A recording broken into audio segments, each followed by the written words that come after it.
Yo, people, welcome back to the channel. Your Chelsea versus Tottenham preview outside of Stamford Bridge. Lots of jeopardy. Two very close-knit teams in the table. I'm joined by ABBI Summers, ladies and gentlemen. How are you doing? Close in the table, bro. We're about 10 plays behind you. Usually, this is a game where, there's going to be, there's something there, there's some jeopardy, there's some animosity which will be there regardless. We saw the fixture earlier on in the season. Well, that was fun. I should politely remind you about that. How do you feel going into this game? Because listen, I think this is the best London derby just purely because there's always a fight, there's always drama, there's always goals. It's entertaining, the neutrals love it. Yeah, it's unpredictable. It's unpredictable. And may I just cast your mind back to that one in December, right? What it end 4-3? 4-3, the mighty Chelsea, right? And it was only because my players are so stupid, giving you 2 penalties. Yeah. To allow you even into that situation. So that was the time when you was going for the title as well, no? And then the year before, obviously, Romero goes studs up, Udogie gets sent off. I think I need That's to... when it all fell apart. That's when my whole life fell apart. We had 10 good games of Ange, and after that, it's been shit ever since. Yeah, and I also want to remind you that the reason why you were in a lead in the last game is because Cucurella was wearing the wrong boots, and he was slipping, sliding, banana heels, and then also the hair pull, Romero in the box when Cucurella, your player should be sent off. Yanked it harder. Massive balls. All over this pitch. All over this pitch on Thursday. Yeah, so, like I said, those previous fixtures, it kind of tells you all you need to know. There's a lot of drama, a lot of goals.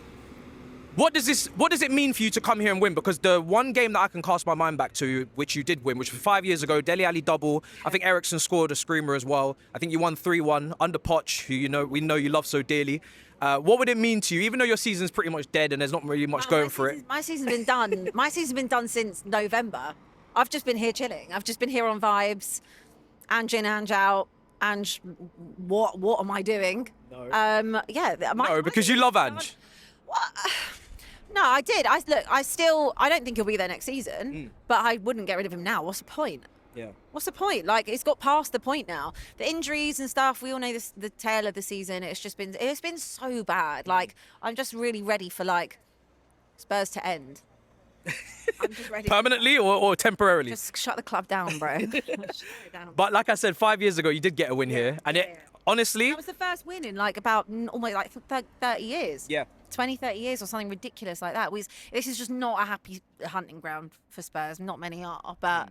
I mean, even when you come to us, it's not a happy hunting ground. But this is not good. Yeah. Not good. It's the same as the Emirates, isn't it? For you, when you go there, you almost struck it off the record. It's like you know that you ain't getting 3 points. Like, it's just not going to happen. Like, you just know, just get in, get out, take your batter in, and go.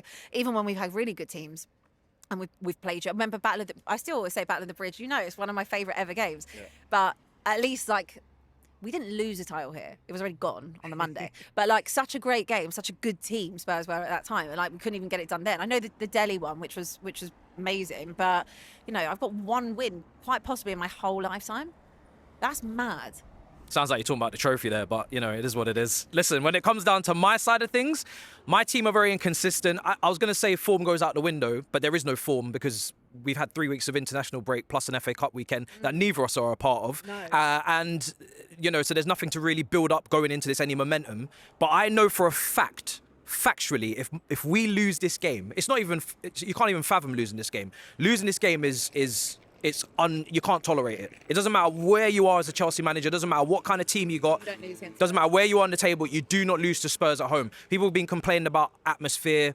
We've been talking about tickets in the last couple of days, vivid seats. Man City been talking about it. I'm sure you guys probably got your own feelings on it as well. But there will be an atmosphere. It's a Thursday night game.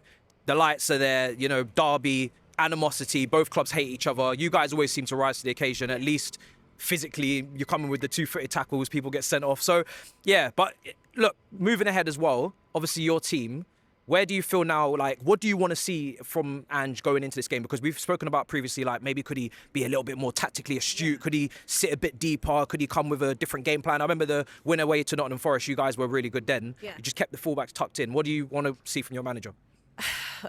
I can't take another loss, Mar. It's 15 in the league, bro. So... you just need to make sure that you don't hold another one. Do whatever you need to do. When we went to Brentford, that was an example of when we sat back, didn't let Porro get forward. For example, Porro obviously leaves a lot of space when he does go forward. again, I can't use injuries as an excuse anymore. Everyone's pretty much back. I assume Kulusevski is back as well. They said he'd be back after international break. Yeah. I expect there to be a little bit more of astuteness, like you said. I expect us to put in a performance that is just not weak and limp. They've had time off. All I kept saying for months, right, was these players, they're the same, little group of players that were playing every single 3 days. There was no rotation available because of the injuries. We're past that now. Yeah. There's not too many injuries. There's not many injuries to key players either. So this is the time where, okay, if I'm going to have any more belief in Ange and see if there is something when there's not injuries, this is the time I need to see it. Like I said, I don't expect to come here and win because of the history. Yeah. But the way that you're playing is not particularly good. No. Again, we've been so poor, but it's not like you're unbeatable. This Chelsea side compared to Chelsea sides over the years is nothing. Like, there's nothing about it. Obviously, someone like Cole Palmer's not in a particularly good, vein of form either, really low on confidence.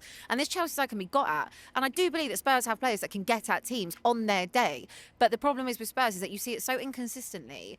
On their day is so few and far between. So it's really hard to make a judgment on what type of Tottenham I'm going to see.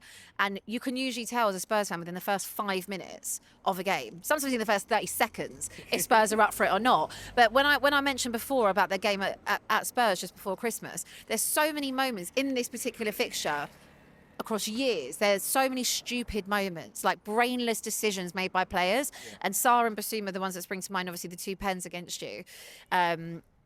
Just be smart, Romero, lucky when he didn't get sent off for that hair pull. There's so many things that have gone over the years.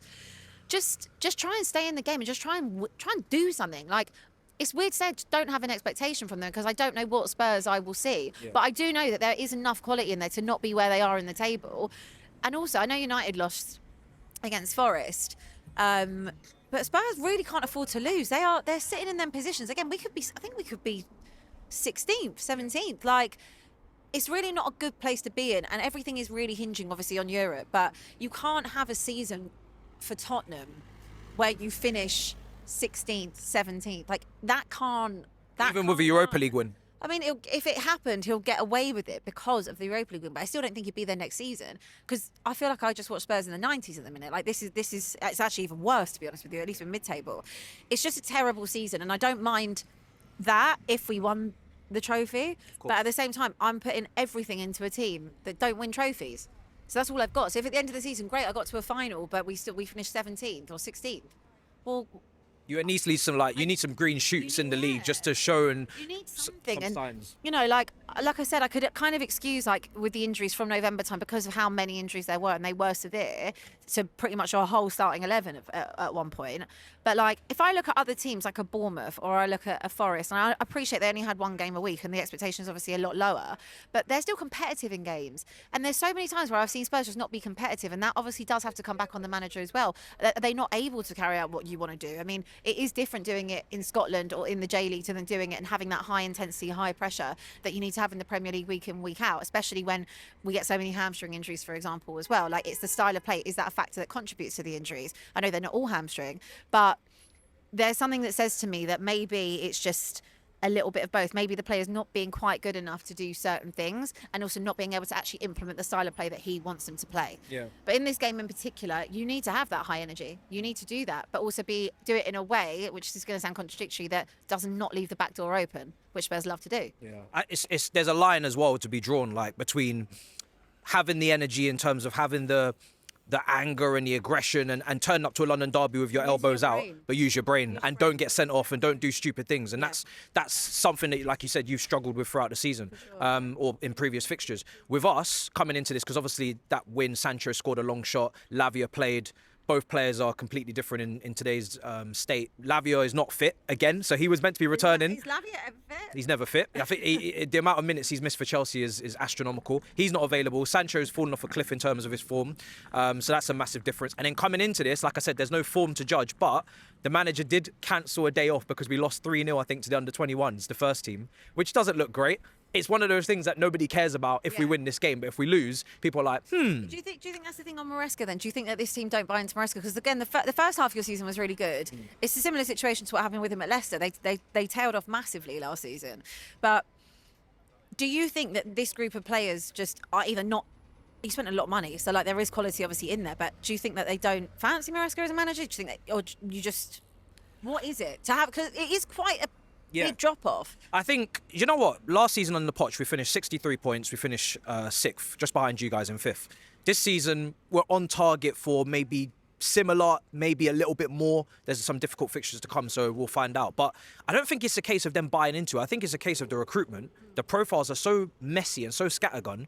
Like, there's so many things that don't add up in terms of what the manager's trying to do and what we have at our disposal. And that's what happens when you've sacked maybe 3 managers in 3 years, which we've always done, but it's come with cups. Yeah. So no one's cared. But the recruitment doesn't align necessarily with what the manager's principles are and what he wants to do. Your board buy for just who they want. They're not buying for a specific system or a specific manager, really. So those players, would they have fared better under someone like Poch, which I guess we did see towards the end of the season when you started to get players back, than they would do under a Maresca system?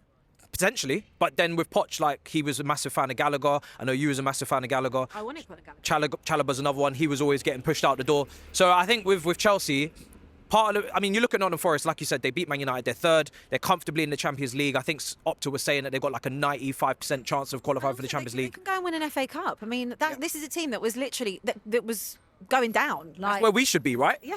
But I'm not being funny. Like, look, you are in and around that. But like, I look at my own team and I think, how is Forest, who have got a manager that we had, right, in Nuno, which I always stand by, was never going to be the right fit for Spurs. But they're getting more out of that squad of players. I know they have spent money over the years, but they're getting more out of that squad of players than my manager and my team are getting out of it, and your team and your manager. Yeah. So what does that buy down to? Is it a bit of is it confidence? Stability, good recruitment, and a game plan. And I think because they play differently, obviously they're catching people by surprise. Yeah. They can sit in a deep block and counter, and no one says anything. They don't bat an eyelid. We do that now. The fans are going to be on top of the team, and they're going to be like, "What's going on?" But yeah, it's a strange one. I have to ask, right? I know that this game's pretty irrelevant in regards to your league campaign, but what league campaign? Yeah, exactly. But just to come towards a close, if you were to win here, what level of shameless summers are we going to get? Because that is your tag nickname. Outrageous. Outrageous. Let me tell you, I've not had many happy moments, right, this season. Yeah. There's not been many. So when I get a happy moment, you know I'm milking it. The only issue is that it's obviously on Thursday. I won't see you till Monday. Facts. We could lose to Southampton on the weekend as well. But if we win here, I'll be calling you. Yeah. I'll be calling you straight away. And then again, like, the narrative changes, doesn't it? If then we go, we win here and then we go home Sunday and we beat Southampton, then I'm real. Yeah. Then I'm bouncing into work Monday morning. I'm saying, hold that, you sausage. Spoken just like AGT. I can almost hear him right in my ear there. You know what I mean? It rubs off on you. 100%. So, but for me, listen, there is no other option but win this game. Like, I don't care what's going on in regards to under 21 fixtures. I don't care what's going on in regards to the fitness and who's in and who's out. Under 21s anyway, won't you? Most likely. I don't mind. I don't care. I just need a win, because this is the type of game that if you lose, you're going to hear a lot more people last night, again, go towards Maresca needing a change. Like, last night, because there's been so much time off. So your last game was Arsenal, right? Where you lost. Yeah. So we lost to Fulham. So yeah, I mean, I'm trying to think of an actual form, guys. There's no form. There's no form. Our form since we've played you has dropped off massively off a cliff over that winter period. So, yeah, listen, Stamford Bridge, late kickoff on a Thursday. It's going to be covered under the lights. On the Mob will be there for the watch along. The review will be there as well. It is a must win for us. A draw is not acceptable in the top 4 race. You know the fixtures we've got coming up. You know the competitors we've got around us. Newcastle, Forest. Your season's dead. It doesn't matter if you win, lose or draw. You should really just be handing over the 3 points and just not getting in anybody's way of their own aspirations. If you had a bit of, a class about you at Tottenham, you know what I mean? Just let it go. Thursday is what matters to Abby, at this current moment. It's all on the Thursdays. It's all on Thursdays. It's all I care about. I only care about Thursdays. Not this. Well, I do care about this Thursday, but I care more about next Thursday. Fair. And the Thursday after that. Fair. I need a trophy. And trust me, that you want to see Shameless. If we end up winning that trophy and we finish 17th, I will be disgusting. I will be outrageous. Watch me down Tottenham High Road, hire my own bus and drive my bus all around London, okay? Yeah. Just watch. But that's a big if. Yeah. Luckily, guys, you don't need to worry about such circumstances. That won't be taking place. But listen, this game will be, and we will be there. And hopefully we bag a win against these nasty Spurs teams, yeah? All right? Until next time, big up your damn selves. In a bit, people. Peace.